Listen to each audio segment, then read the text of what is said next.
নাই আজি এটা বিশেষ কাৰণত মই মোৰ প্ৰতিক্ৰিয়া দিবলগীয়া হৈছে যে মই আপোনালোকে জানে যে বিগত প্ৰায় 20 বছৰৰ অধিক কাল মই আমছুৰ লগত জড়িত আছিলোঁ আৰু মই আঞ্চলিক সমিতিৰ ফালৰ পৰা আৰম্ভ কৰি আঞ্চলিক সমিতিৰ ফালৰ পৰা আৰম্ভ কৰি মই জিলা সমিতিৰ সভাপতি পদ মই অলংকৃত কৰিছিলোঁ।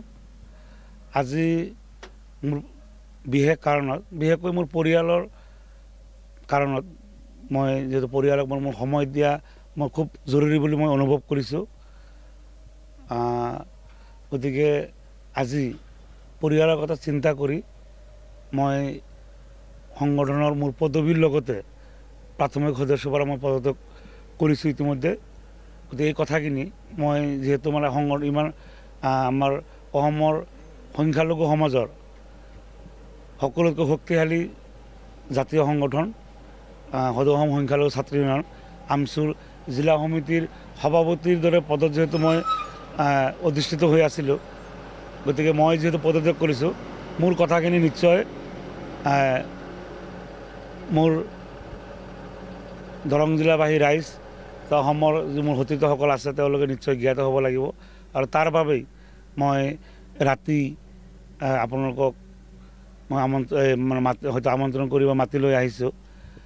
গতিকে মই আপোনালোকৰ মাধ্যমেৰেই এই কথাখিনি মই ক'ব বিচাৰিছোঁ যে মোৰ এই দীঘলীয়া সাংগঠনিক সময়ছোৱাত আমাৰ কেন্দ্ৰীয় সমিতিৰ সন্মানীয় সভাপতি ৰেজাউল কৰিম চৰকাৰ ডাঙৰীয়া, উপদেষ্টা আইনুদ্দিন আহমেদ ডাঙৰীয়া, কেন্দ্ৰীয় সমিতিৰ উপসভাপতি আব্দুৰ ৰহমান বিশ্বাস ডাঙৰীয়া, আমাৰ জিলাৰ পৰা প্ৰতিনিধিত্ব কৰা আৰু দুজন আলেফুদ্দিন ডাঙৰীয়া, চাইফুল ইছলাম ডাঙৰীয়া, তেখেতসকলে যথেষ্টখিনি মোক সহায় সহযোগ কৰিছিল।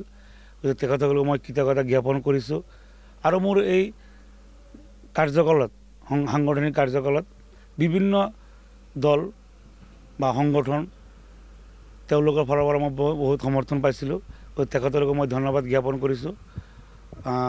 আৰু বিশেষকৈ জিলা সমিতিৰ মোৰ সতীৰ্থসকল তেওঁলোকেও মোক যথেষ্টখিনি সহায় কৰিছিল। আপোনালোকে জানে যে মই দুটাকৈ কাৰ্যকাল মই জিলা সমিতিৰ সভাপতি পদত মই অধিষ্ঠিত হৈছিলোঁ আৰু বিশেষকৈ মোৰ যি আঞ্চলিক আছে দৰং জিলা সমিতিৰ অন্তৰ্গত সেই আঞ্চলিক সমিতিৰ সভাপতি সাধাৰণ সম্পাদক প্ৰমুখ সকলো বিষয়ে মোক যিদৰে মৰম দিছিল তেওঁলোকেই মোক দুবাৰকৈ পদত অধিষ্ঠিত কৰাইছিল। গতিকে মই তেখেতসকলৰ ওচৰত মই চিৰকৃতজ্ঞ যে তেখেতসকলে মোক ইমান সন্মান যাচিলে। গতিকে মই আশা ৰাখিছোঁ আগন্তুক দিনত যিটো আমাৰ সংখ্যালঘু সংগঠন আৰু আমছু, গতিকে এই সংগঠনটো শক্তিশালীভাৱে আগবাঢ়ি যাব আৰু যিমান পাৰোঁ এই সংগঠনক বাহিৰৰ পৰা অলপ সহযোগিতা আগবঢ়াম। শেষত মই সকলোকে মোৰ এই সাংগঠনিক কাৰ্যকলাপ বিভিন্ন ধৰণৰ হয়তো ঘাত প্ৰতিঘাত গৈছে বা মোৰ ফালৰ পৰা কাৰোবাক আঘাত দিছোঁ, গতিকে সকলোকে হয়তো মই ব্যক্তিগতভাৱে কোৱা সম্ভৱ নহয়। মই আপোনালোকৰ মাধ্যমেৰে সকলো মোৰ সাংগঠনিক গুৰুসকলে হওক, মোৰ সতীৰ্থসকলে হওক বা আমাৰ আঞ্চলিকৰ যিসমূহ সতীৰ্থ তেওঁলোকে হওক বা সৰ্বসাধাৰণ ৰাইজ সকলোৰে ওচৰত মই ক্ষমা প্ৰাৰ্থী। যদি মোৰ ফালৰ পৰা মোৰ কিবা ভুল হৈছে আপোনালোকে ক্ষমা কৰি দিব।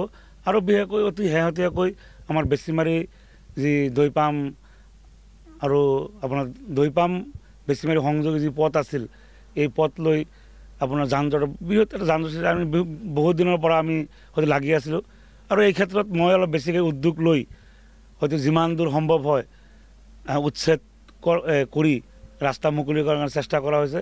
গতিকে তাতে দোকানদাৰসকলকো হয়তো তেওঁলোকে অলপ মনত আঘাত পাইছে, কাৰণ যিহেতু দোকান অলপ ভঙা চিঙা হৈছে, গতিকে তেওঁলোকেও মনত কোনো আঘাত ল'ব নালাগে। সকলোৰে ৰাইজৰ ছাত্ৰ ছাত্ৰীৰ সুবিধাৰ্থে মই এইখিনি উদ্যোগ লৈছিলোঁ এটা সংগঠনৰ নেতৃত্ব থকাৰ বাবে।